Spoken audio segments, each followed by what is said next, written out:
मित्र, सध्या जनगणना सुरू आहे आणि जनगणनेच्या बाबतीत जात, धर्म, उपजात या नोंदीवरून आपली परस्पर विरोधी भिन्न स्वरूपाची चर्चा महाराष्ट्रात सुरू आहे.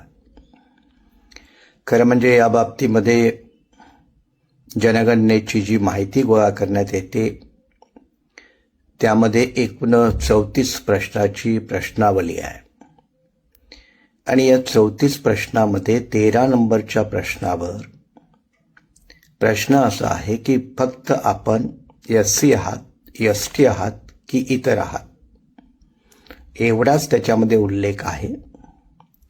त्यामुळे या ठिकाणी जात उपजात याचा उल्लेख नाही.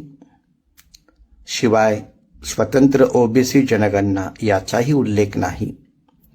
त्यामुळं परस्पर विरोधी विधाने करून विनाकारण जातीचं उपजातीचं आकड तांडाव करून जातीला मजबूत करण्याची धोरणं जी हवी आहेत लोकांना ती स्वीकारून विनाकारण वाद करण्यापेक्षा ॲक्च्युअल फॉर्म काय आहे, त्या फॉर्ममध्ये कोणती माहिती अपेक्षित आहे याची माहिती घेऊनच आपण जर लोकांना प्रबोधन केलं, जागृत केलं तर ते योग्य राहील.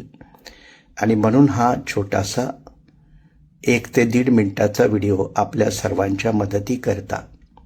त्यामुळे विनाकारण जात उपजात, बौद्ध की महार, आणखी कोणत्या जाती या वादात न पडता प्रश्नावली 34 प्रश्नांची बघा आणि त्याच्यावर ते 13व्या प्रश्नामध्ये काय आहे तेही बघा.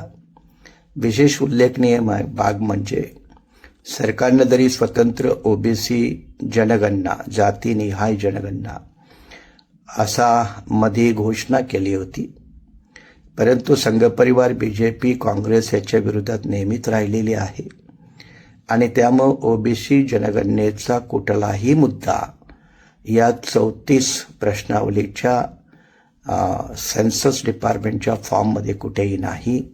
याची देखील OBCनी विशेष नोंद घ्यावी आणि जाती उपजातीचं राजकारण करणाऱ्या मंडळींनी थोडंसं थांबून घ्यावं.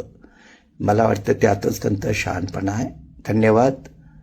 जय भीम, जय संविधान, जय भारत.